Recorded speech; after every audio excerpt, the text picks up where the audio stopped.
Hello students, आज के इस वीडियो में थेल्स प्रमेय को प्रूफ करना हम लोग सीखेंगे। सबसे पहले थेल्स प्रमेय के कथन को हम लोग समझने की कोशिश करते हैं। यदि किसी त्रिभुज की एक भुजा के समांतर अन्य दो भुजाओं को भिन्न भिन्न बिंदुओं पर प्रतिच्छेद करने के लिए एक रेखा खींची जाए तो ये अन्य दो भुजाएं एक ही अनुपात में विभाजित हो जाती है। अब इस कथन का मतलब क्या है, इसको समझने की कोशिश करते हैं। मान लीजिए कि एक त्रिभुज है जिसका नाम ए बी सी है। अब इसकी किसी भी दो भुजा को काटते हुए एक लाइन खींचना है जो तीसरी भुजा के समांतर हो। तो मान लेते हैं कि ए बी और ए सी को काटते हुए एक लाइन हम खींचते हैं L, जो बी सी के समांतर हो। जो लाइन L ए बी को D पॉइंट पर और ए सी को E पॉइंट पर प्रतिच्छेद करता है, यानी काटता है। ठीक है, तो थेल्स क्या कहते हैं कि ये दोनों जो भुजा हैं ए बी और ए सी एक ही अनुपात में विभाजित हो जाता है। इसका मतलब क्या हुआ कि A D by D B बराबर होगा ए ई बाई ई सी के, ए ई बाई ई सी के। यही हमको प्रूफ करना है। तो आइए इसको प्रूफ करने के लिए सबसे पहले हम लोग दिया है लिखेंगे। ठीक है, क्या दिया हुआ है? एक त्रिभुज ए बी सी है जिसमें डी ई समांतर है बी सी के। एक त्रिभुज ए बी सी बनाएंगे हम लोग, एक डी ई लाइन खींचेंगे जो कि बी सी के समांतर होगा। ठीक है ना। उसके बाद सिद्ध करना है लिखेंगे, और उसमें क्या लिखना है हमको? जो सिद्ध करना है। ठीक है, जैसे हमको क्या सिद्ध करना है? A D by D B बराबर होगा ए ई बाई ई सी के। ठीक है, A D by D B equal होगा ए ई बाई ई सी के। अब इसको प्रूफ करने के लिए जो हम काम करेंगे उसको रचना में लिखेंगे। ठीक है, तो इसको प्रूफ करने के लिए सबसे पहले ई एन एक लंब डालेंगे ए बी पर। ठीक है, उसके बाद डी एम एक लंब डालेंगे ए सी पर। ठीक है, और बी ई और सी डी को मिला देंगे। ठीक है, अब इसका प्रमाण हम लोग देखते हैं। प्रमाण में हमको लाना है ए डी, सबसे पहले LHS में देखिए A D by D B लाना है। तो सबसे आप पहले ये सोचेंगे कि ए डी किस त्रिभुज में आएगा। तो आप देख सकते हैं ए डी ई में आ रहा है, इसलिए हम क्या लिखेंगे? Area of triangle A D E, यानी त्रिभुज ए डी ई का क्षेत्रफल। ठीक है ना, यहाँ बट्टा है तो यहाँ पे भी आपको बट्टा देना है। ठीक है ना। उसके बाद डी बी है, तो डी बी किस त्रिभुज में आ रहा है? डी बी ई में आ रहा है डी बी, तो इसका क्षेत्रफल हम लोग लिखेंगे। ठीक है ना, तो area of triangle D B E यानी डी बी ई का क्षेत्रफल। अब ये दोनों की वैल्यू हम फाइंड करेंगे। तो चलिए सबसे पहले ए डी ई का क्षेत्रफल निकालेंगे। तो क्षेत्रफल, त्रिभुज का क्षेत्रफल का फॉर्मूला क्या होता है? 1/2 आधार गुना ऊंचाई, 1/2 बेस इंटू हाइट। ठीक है ना।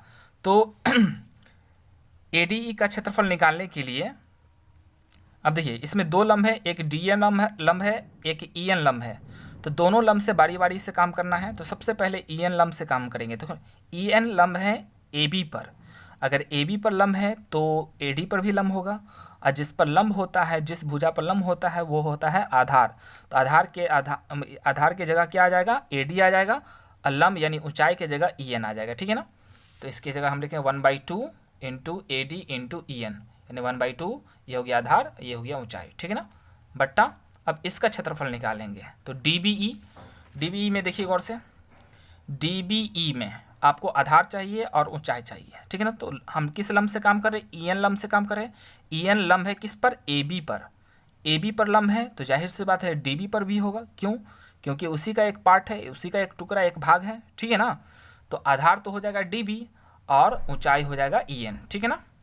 तो ये हो जाएगा आपका 1/2 D B into E N. ठीक है, 1/2 से 1/2 को कैंसिल कर सकते हैं, ई एन से ई एन को कैंसिल कर सकते हैं। तो बचेगा क्या? A D by D B. Equation इसको फर्स्ट मान लीजिए। अब पुनः RHS में देखिए जो प्रूफ करना है, RHS में क्या प्रूफ करना है, AE बाई EC प्रूफ करना है। तो आपको देखना है कि AE किस त्रिभुज में आ रहा है, तो AED में आ रहा है AE, AED को हम ADE भी लिख सकते हैं। तो यहाँ हमने लिखा है एरिया ऑफ ट्राइंगल ADE या AED लिखें, बात एक ही चीज़ है, ठीक है ना।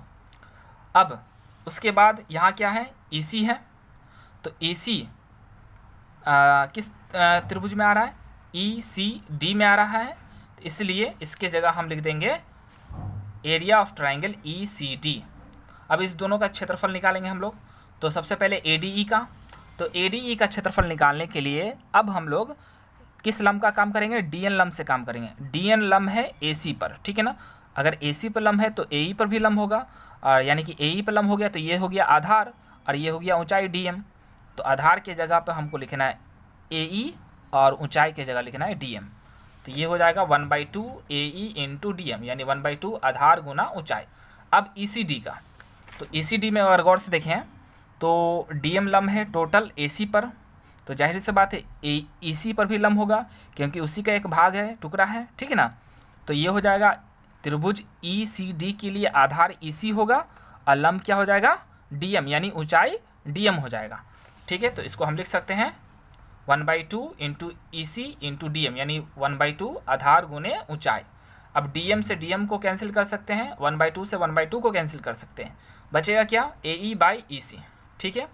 आपने क्लास 9th में एक चीज़ पढ़ा होगा कि अगर कोई दो त्रिभुज एक ही आधार और दो समांतर रेखाओं के बीच बने होते हैं तो उसका क्षेत्रफल बराबर होता है।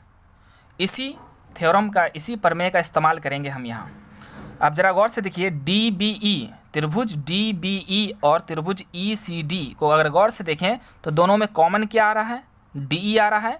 जो कॉमन होता है वही दोनों त्रिभुज का आधार होगा, ठीक है ना। तो यहाँ पर देख सकते हैं कि एक ही आधार के बीच बना, एक ही आधार पर बने हुए हैं ये दोनों त्रिभुज।